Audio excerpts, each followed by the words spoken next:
প্রায় 2500 বছর আগে দেওরাজি কিং সম্রাট, তার নাম ছিল জার্কশেস। তো জার্কশেস যখন ইউরোপ গ্রিস আক্রমণ করতে গেলেন 2500 বছর আগে, পৃথিবীর মধ্যে সবচেয়ে বড় সেই যুদ্ধযাত্রা ছিল, প্রায় 1.25 কোটি লোক নিয়ে সে যুদ্ধযাত্রা গেছে। এবং অবাক করার ব্যাপার হলো ওই সময়টিতে তার সেনাবাহিনীর গুরুত্বপূর্ণ একজন জেনারেল ছিলেন দ্য ওম্যান, একজন মহিলা জেনারেল ছিলেন।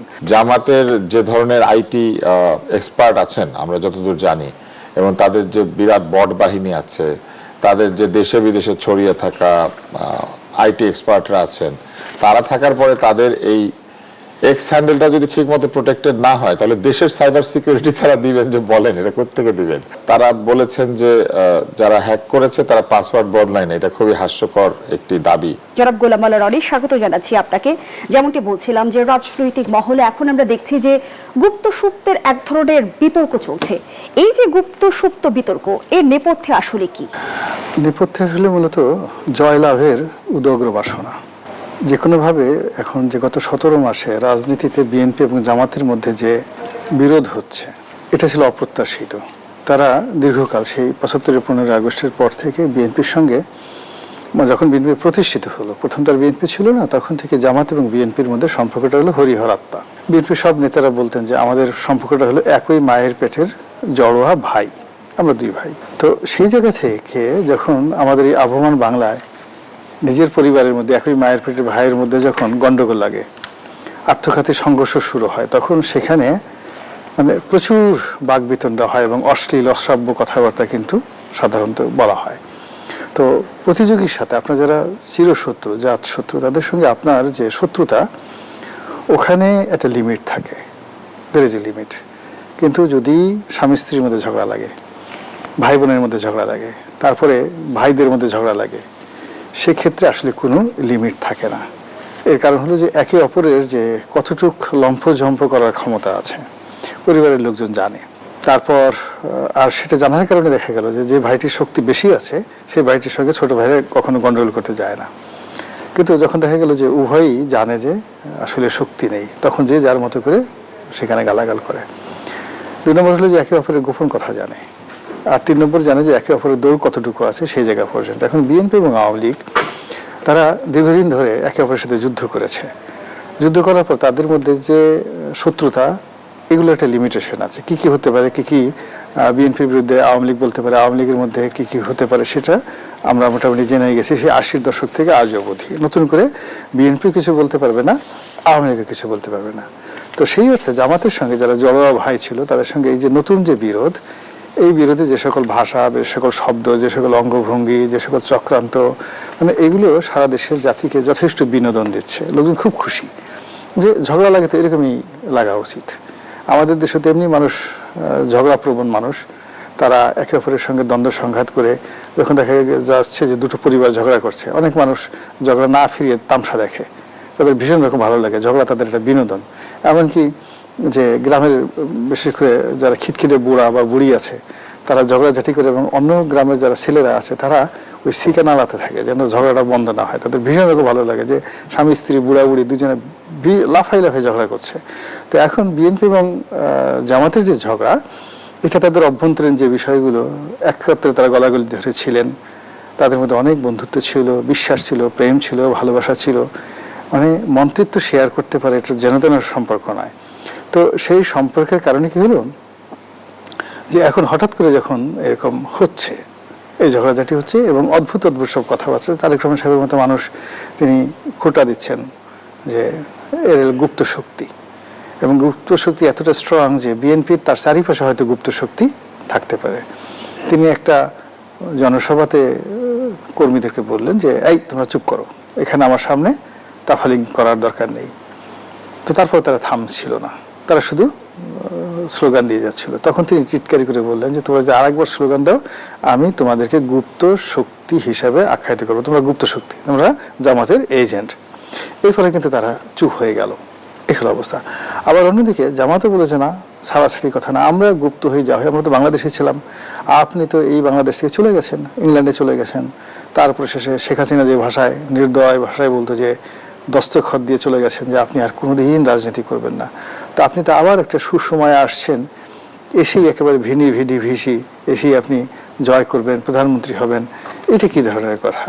তো আপনারা তো আপনার মতো এত স্বার্থপর নয়। লন্ডনে ছিলেন, রাজার দেশে ছিলেন, রাজকীয় খাবার খেয়েছেন, রাজকীয় এলাকায় থেকেছেন, তো আপনার তো কোনো গায়ে আঁচড়ও লাগেনি। মাঝে মধ্যে স্কাইপিতে এসে হাত নাড়িয়েছেন, কথাবার্তা বলেছেন। তো এইটা আসলে রাজনীতির স্যাক্রিফাইস না। আমাদেরকে ধরে নিয়ে কত মানুষকে পিটিয়েছে ডিবি, কত মানুষের পা ভেঙে দিয়েছে, কত মানুষের জীবনহানি ঘটেছে, তো সেটা আপনি দূর থেকে দেখেছেন, কিন্তু আপনি তো নিজে সেটা অনুভব করেননি। তো কাজে আমাদেরকে খোঁটা দেবেন না। তো এই যে রাজনীতির মধ্যে একটা বাহাস চলছে, এই বাহাসে ক্রমশই মানে একে অপরের প্রতি নিষ্ঠুর হয়ে যাচ্ছেন। এবং এই বাহাসের মধ্যে আমরা দেখছি যে নতুন অনুষঙ্গ যুক্ত করেছে কর্মজীবী নারীদের বিষয়ে পোস্ট নিয়ে, যদিও জামায়াতের তরফ থেকে দাবি করা হয়েছে যে এক্স অ্যাকাউন্ট হ্যাক হয়েছিল। অ্যাকাউন্ট হ্যাকের পর শফিকুর রহমানের এক্স অ্যাকাউন্টে যে পোস্ট করা হয়েছে, জামায়াত বলছে যে সেটি হ্যাক করা হয়েছে। পোস্ট যদি আমি আপনার সামনে তুলে ধরি, নারীর প্রশ্নে জামায়াতের অবস্থান বিভ্রান্তিকর বা অনুশোচনামূলক নয়, এটি নীতিগত। আমরা মনে করি না নারীদের নেতৃত্বে আসা উচিত, জামায়াতে এটা অসম্ভব, আল্লাহ এটা অনুমোদন করেন না। পোস্টের পরের অংশে লেখা হয়, আমরা বিশ্বাস করি যে যখন মহিলাদের আধুনিকতার নামে ঘর থেকে বের করা হয়, তখন তারা শোষণ, নৈতিক অবক্ষয় এবং নিরাপত্তাহীনতার মুখোমুখি হয়। তখন অন্য কিছু নয়, বরং অন্যরূপে পতিতাবৃত্তির মতোই। এই পোস্টের পর আমরা দেখছি যে নানা মহলের সমালোচনার ঝড় বইছে, নারীরা ঝাড়ু মিছিল পর্যন্ত করেছে। জামায়াতের তরফ থেকে বারবারই দাবি করা হয়েছে একটি নির্দিষ্ট দল এর পেছনে রয়েছে, নেপথ্যে অন্য কোনো ষড়যন্ত্র চলছে। কিন্তু বিএনপি পাল্টা প্রশ্ন তুলেছে যে সারা দেশে এই পোস্ট নিয়ে তুমুল সমালোচনা 9 ঘন্টা পর আইডি হ্যাকের দাবি করা কতটা যৌক্তিক, কি বলবেন? প্রথমত হলো যে এখানে আমার কাছে মনে হচ্ছে না যে ওনার ব্যক্তিগত যে আইডি, সেই আইডি থেকে তিনি এই ধরনের একটা বক্তব্য দিতে পারেন, সরাসরি শব্দটি ব্যবহার করে। এটা ওনার সঙ্গে আসলে যায় না। আমি আমার চিন্তা চেতনা একজন ভদ্রলোক সম্পর্কে এখানে সীমিত রাখতে চাই। দ্বিতীয় যে বিষয়টি রয়েছে যে এটা আবার হতে পারে এই কারণে যে এখন জামাতের যারা মিডিয়া দেখেন, বা আমিরের যে এক্স হ্যান্ডেল, কিংবা তার যে টুইটার, যেটা আগের যে টুইটার, কিংবা ফেসবুক যে পেজগুলো যারা দেখেন, এদের একটা টিম আছে এবং এই টিম একেবারে নতুন এবং ইয়াং, যাদের বয়স হয়তো বিলো 40 বা বিলো 30 এরকম হতে পারে। তো এখন এরা অতীতের যে জামাত, তাদের সাথে বেশি কনজারভেটিভ। তারা একটা তালেবানি রাষ্ট্র কায়েম করতে চায়, তারা একটি শরিয়া আইন প্রতিষ্ঠা করতে চায়। এবং আপনি দেখুন, আজ থেকে 20-25 বছর আগে জামাতের শিবিরের যারা নেতাকর্মী ছিলেন, তারা মোস্ট মডারেট ছিলেন চিন্তা চেতনা। কিন্তু এখনকার শিবিরে যারা আছেন, তারা আগের যে কোনো সময়ের চেয়ে ফান্ডামেন্টাল দিক থেকে তারা বেশি উগ্র। আপনি দেখেন সাদিক কায়েমের যে ভাষা, আর 20 বছর আগে শিবিরের যে আপনি মুজিবুর রহমান মঞ্জু, তো মুজিবুর রহমান মঞ্জু তো শিবিরের সভাপতি ছিলেন, তা তার ল্যাঙ্গুয়েজ আর সাদিক কায়েমের ল্যাঙ্গুয়েজ আমার কাছে সেম মনে হচ্ছে না। মনে হচ্ছে তারা অনেক বেশি ফান্ডামেন্টাল এখন এই যুগে যারা আসছেন। তো সেই অর্থে ধরুন 80-র দশক ধরে জামাতের যারা প্রচারক, যেমন দেলোয়ার হোসেন সাঈদী, তো দেলোয়ার হোসেন সাঈদীর মতো জনপ্রিয় বক্তা, তারা বিভিন্ন ওয়াজের মাহফিলে কিন্তু এই যে কথাটি নিয়ে এখন প্রচার হচ্ছে, ঠিক সেম কথাটি তারা প্রচার করেছেন। তো এখানে হয়তো তারা যখন একটা জিনিস লেখার ক্ষেত্রে ইংরেজিতে একটা শব্দ আছে স্ল্যান্ডার, মানে মানহানি। তো এটা হলো লাইবেল আর এটা হলো স্ল্যান্ডার। আপনি মুখে যখন বলবেন সেটাকে বলা হয় লাইবেল, আর যখন লিখবেন সেটাকে বলা হয় স্ল্যান্ডার। মানে এটা অত্যন্ত যাকে বলে একটা ফৌজদারি অপরাধ।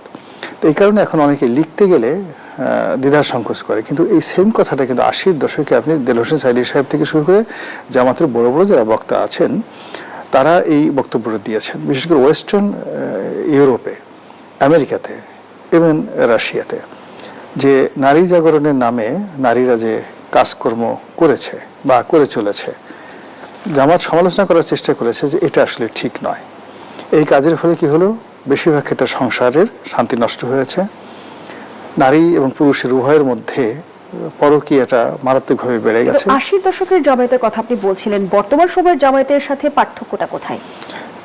80-র দশকের জামাতরা ওই বক্তব্যগুলো তারা তখন প্রচার করেছেন, প্রচার করার ফলে তখন যারা শুনেছেন এই বক্তব্য, তারা কিন্তু ওটা বুঝতে পারেননি, তারা ওটা ওই আইডিওলজিটিকে ধারণ করেননি। কিন্তু এখনকার জামাত এবং শিবিরের যে নতুন প্রজন্ম, সেই অতীতে সেই ধারাবাহিকতার যে প্রচারগুলো, সেই প্রচারগুলোকে তারা খুব সিরিয়াসলি নিয়েছে। এই কারণে যে এখন পৃথিবীটা আসলে দুটো ভাগে বিভক্ত হয়ে গেছে। ইসলামাইজেশন কিন্তু অনেকগুলো দেশে বেশ সফল হয়েছে, যেমন ইরানের যে বিপ্লবটা, তারপরে তুরস্ক, এরপরে মধ্যপ্রাচ্যের অনেকগুলো দেশ, তার সঙ্গে সঙ্গে আবার পাকিস্তান এবং আফগানিস্তান। তো অনেকগুলো দেশে এরকম ইসলামাইজেশনটা খুব ব্যাপকভাবে জনপ্রিয় হয়েছে, তার রাষ্ট্র ক্ষমতা আছে এবং সেখানে নারীদেরকে একটা নির্দিষ্ট বলয়ের মধ্যে ঢুকানো সম্ভব হয়েছে। আপনি ইরানের কথা চিন্তা করেন, this is one of the most civilised nation around the world since 5000 years. গত 5000 বছর ধরে পৃথিবীতে অব্যাহতভাবে এত প্রগতিশীল কোনো জাতি নেই। তাদের ভাষা, তাদের কৃষ্টি এবং কালচার ইরানের এরকমের ধারে কাছে পৃথিবীর কোনো রাষ্ট্র নেই। আমেরিকাতে প্রশ্নই আসে না। তো সে রাষ্ট্রটি পৃথিবীতে সবচেয়ে বড় সাম্রাজ্য প্রতিষ্ঠা করেছে, আর্ট কালচার প্রতিষ্ঠা করেছে, এবং এরা এত কালচার, আপনি চিন্তা করুন যে আজ থেকে প্রায় 2500 বছর আগে দেওয়ার যে কিং সম্রাট, তার নাম ছিল জার্কশেস। তো জার্কশেস যখন ইউরোপ গ্রিস আক্রমণ করতে গেলেন 2500 বছর আগে, পৃথিবীর মধ্যে সবচেয়ে বড় সেই যুদ্ধযাত্রা ছিল, প্রায় 1.25 কোটি লোক নিয়ে সে যুদ্ধযাত্রা গেছে। এবং অবাক করার ব্যাপার হলো ওই সময়টিতে তার সেনাবাহিনীর গুরুত্বপূর্ণ একজন জেনারেল ছিলেন দ্য ওম্যান, একজন মহিলা জেনারেল ছিলেন। তো বুঝেন যে এই জাতিটা কতটা প্রগতিশীল ছিল। এবং সেই যে ইভেন আলেকজান্ডার দ্য গ্রেট যখন দখল করলেন পারস্য, তখনও ওই একজন খুব বড় ডিপ্লোম্যাট ছিলেন নারী, এবং সে করলো কি, ওই সম্রাট তৃতীয় দারায়ুসের পক্ষ ত্যাগ করে আলেকজান্ডারের পক্ষ অবলম্বন করলো, করে আলেকজান্ডারকে দুষ্টু বুদ্ধি দিয়ে পুরো পারস্যের যে পার্সি পলি জ্বালিয়ে দিল। তো এটা ছিল মহিলাদের empowerment in the ancient world.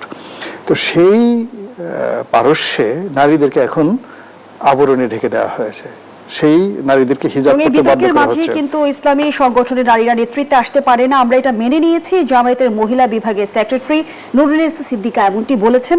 তিনি আরো বলেছেন, শীর্ষ পদে নারী আসাটা গুরুত্বপূর্ণ না, গুরুত্বপূর্ণ হলো নারীর অধিকার আদায় হচ্ছে কিনা। কিন্তু নীতি নির্ধারণী পদে নারীর অংশগ্রহণ ছাড়া অধিকার কিভাবে নিশ্চিত হবে? আমরা দেখছি যে গুপ্তসুপ্ত নিয়ে বেশ কিছুদিন ধরেই রাজনৈতিক মহলে নানামুখী বিতর্ক চলছে, এবং এই বিতর্কে নতুন অনুষঙ্গ যুক্ত করেছে কর্মজীবী নারীদের বিষয়ে পোস্ট, এবং সেটি যেমনটি জামায়াতের তরফ থেকে দাবি করা হচ্ছে যে এক্স অ্যাকাউন্ট হ্যাক করা হয়েছিল। যদিও বিএনপি প্রশ্ন রেখেছে যে জামায়াতের আমিরের এক্স অ্যাকাউন্ট হ্যাকের দাবি কতটুকু যৌক্তিক।